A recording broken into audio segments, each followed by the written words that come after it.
आज हम देखेंगे कक्षा 10 के भौतिकी के चैप्टर 1 का VVI ऑब्जेक्टिव क्वेश्चन जो एग्जाम में बार बार पूछे जाते हैं। आइए देखते हैं।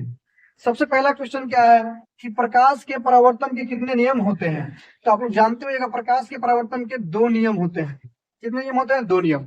लेकिन यहीं पे आपसे पूछ दे कि प्रकाश के अपवर्तन के कितने नियम होते हैं, तो उसका भी क्या होता है? 2 नियम होता है। ठीक है, चलिए 2 नंबर क्वेश्चन देखते हैं। अवतल दर्पण की फोकस दूरी कैसी होती है? तो अवतल दर्पण की फोकस दूरी कैसी होती है? ऋणात्मक होती है। क्या होती है बच्चे? ऋणात्मक होते हैं। लेकिन यहीं पे आपसे पूछ दे कि अवतल न देके उत्तल दर्पण की फोकस दूरी आपसे पूछे, तो उत्तल दर्पण की फोकस दूरी क्या होती है? धनात्मक होते हैं, याद रखेंगे। ठीक है, चलिए 3 नंबर क्वेश्चन देखेंगे।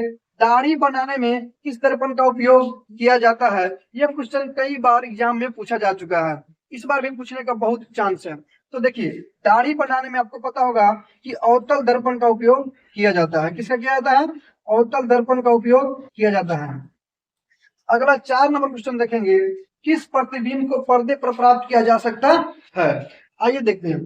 तो आपको पता होगा कि वास्तविक प्रतिबिंब को हम क्या करते हैं? पर्दे पर उतार सकते हैं। तो वास्तविक प्रतिबिंब को हम पर्दे पर उतारते हैं। हम देखते हैं क्वेश्चन नंबर 5। गोलीय दर्पण कितने प्रकार के होते हैं? तो गोलीय दर्पण 2 प्रकार के होते हैं। एक अवतल दर्पण होता है और एक उत्तल दर्पण होता है। अगला क्वेश्चन 6 नंबर देखते हैं। किस दर्पण में हमेशा काल्पनिक प्रतिबिंब बनता है? तो आपको पता होगा उत्तल दर्पण में हमेशा क्या होता है? काल्पनिक प्रतिबिंब बनता है उत्तल दर्पण में। अगला 7 नंबर क्वेश्चन देखते हैं। गाड़ी के साइड मिरर के रूप में किस दर्पण का उपयोग किया जाता है? तो इसका उत्तर क्या हो जाएगा? गाड़ी के साइड मिरर में आपको उत्तल दर्पण का उपयोग किया जाता है। गाड़ी के साइड मिरर में उपयोग किया जाता है, उत्तल दर्पण का उपयोग किया जाता है। अगला 8 नंबर क्वेश्चन क्या है? दर्पण सूत्र क्या होता है? ये कई बार एग्जाम में पूछ दिया जाता है। तो दर्पण सूत्र क्या होता है? 1/f बराबर होता है आपको 1/v प्लस 1/u होता है। चलिए अगला क्वेश्चन देखेंगे 9 नंबर। सर्च लाइट का परावर्तक सतह होता है तो वह अवतल दर्पण का बना होता है। किसका होता है? अवतल दर्पण का बना होता है। Question number 10। क्वेश्चन नंबर 10 क्या कह रहा है? काल्पनिक प्रतिबिंब हमेशा होता है। तो काल्पनिक प्रतिबिंब कैसा होता है? आपको बता दें कि काल्पनिक प्रतिबिंब हमेशा आपको क्या होता है? सीधा होता है। आप इसको एक ट्रिक से भी याद रख सकते हैं। कस से काल्पनिक होता है तो कस के याद रखिए। कस के का मतलब क्या हुआ? ऐसे याद रखिए, कस के याद रखिए। कस के मतलब देखिए, कस से काल्पनिक, सौ से क्या हो गया? सीधा। सौ से क्या हो गया? आपका सीधा हो गया। तो काल्पनिक प्रतिबिंब सीधा हो गया तो बच गया कौन? वास्तविक। तो वास्तविक प्रतिबिंब क्या हो जाएगा? उल्टा हो जाएगा। ठीक है, चलिए अगला क्वेश्चन देखिए 11 नंबर। गोलीय दर्पण में किसी भी दूरी को कहाँ से नापते हैं? तो बता दें आपको, गोलीय दर्पण में किसी भी दूरी को हम लोग ध्रुव से नापते हैं और ध्रुव को क्या कहते हैं? पोल भी बोलते हैं, पी से। अगला क्वेश्चन 12 नंबर है। किस प्रकार के दर्पण में वस्तु दूरी प्रतिबिंब दूरी के बराबर होता है? तो ये क्या होता है? समतल दर्पण में। कैसे दर्पण में होता है? समतल दर्पण में वस्तु दूरी प्रतिबिंब दूरी के क्या होते हैं? बराबर होते हैं। अगला क्वेश्चन देखिए 13 नंबर क्वेश्चन क्या कह रहा है? अवतल दर्पण में वस्तु को कहाँ रखने पर प्रतिबिंब फोकस पर बनेगा? तो अवतल दर्पण में वस्तु को आप कहाँ रख दीजिए? अनंत पर रखिएगा तो आपको प्रतिबिंब कहाँ मिलेगा? फोकस पर प्राप्त होगा। और इसी में आपको उल्टा पूछ दे कि अवतल दर्पण में वस्तु को कहाँ रखने से प्रतिबिंब अनंत पर बने, तो इसका आंसर हो जाएगा फोकस पर। फोकस पर कहे तो अनंत पर, और जब अनंत पर कहे तो फोकस पर बनता है। इसी का उल्टा होता है। अगला क्वेश्चन देखिए 14 नंबर। प्रकाश किसका रूप होता है?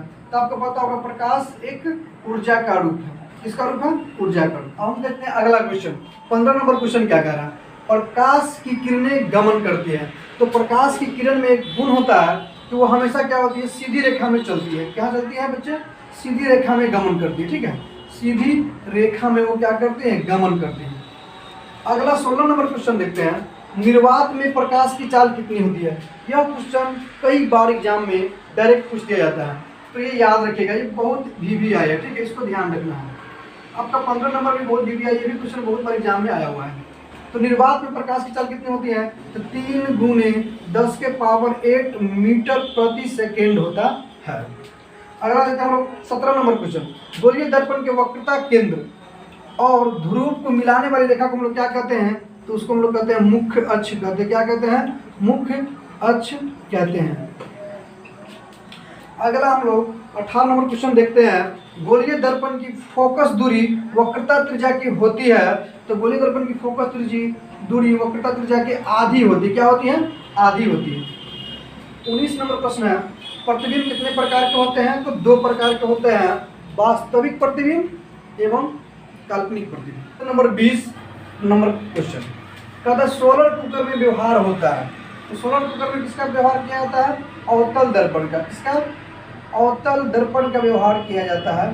20 नंबर क्वेश्चन। अगला देखिए 21 नंबर क्वेश्चन क्या कहता है, जो वस्तु प्रकाश स्वयं उत्सर्जित करती है यानी स्वयं प्रकाश देती है, उस वस्तु को हम क्या कहते हैं? उस वस्तु को हम लोग कहते हैं प्रदीप्त वस्तु कहते हैं। क्या कहते हैं? प्रदीप्त वस्तु कहते हैं। अगला 22 नंबर क्वेश्चन देखेंगे, किसी वस्तु का आवर्धित और काल्पनिक प्रतिबिंब बनता है तो वो किसमें बनता है? अवतल दर्पण में बनता है। किसमें बनता है? अवतल दर्पण में बनता है। अगला देखेंगे हम लोग 23 नंबर क्वेश्चन, समतल दर्पण में कैसा प्रतिबिंब बनता है? तो समतल दर्पण में प्रतिबिंब आपको क्या बनता है? आभासी प्रतिबिंब बनता है। कैसा प्रतिबिंब बनता है? आभासी प्रतिबिंब बनता है। क्वेश्चन नंबर 24 देखते हैं, कह रहा है कि गोलीय दर्पण के मध्य बिंदु को क्या कहते हैं? तो गोलीय दर्पण के मध्य बिंदु को हम लोग क्या कहते हैं? ध्रुव कहते हैं। क्या कहते हैं? ध्रुव कहते हैं। अगला क्वेश्चन 25 नंबर देखते हैं, गोलीय दर्पण के आवर्धन का सूत्र क्या होता है? तो आवर्धन को हम लोग m से लिखते हैं। m बराबर होता है -v/u होता है। और 26 नंबर क्वेश्चन क्या कहता है कि मोटर गाड़ी के चालक के सामने क्या लगा होता है? तो मोटर गाड़ी के चालक के सामने लगा होता है उत्तल दर्पण। कौन लगा होता है? उत्तल दर्पण लगा होता है। अगला 27 नंबर क्वेश्चन कह रहा है, किसी दर्पण में आपतन कोण हमेशा किसके बराबर होता है?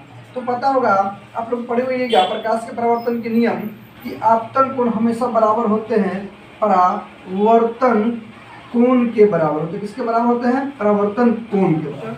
28 नंबर क्वेश्चन देखते हैं, कह रहा है कि आवर्धन का धनात्मक मान क्या इंगित करता है? मतलब क्या दर्शाता है? तो आवर्धन का धनात्मक जो मान होता है वो आभासी प्रतिबिंब को दर्शाता है। किसको दर्शाता है?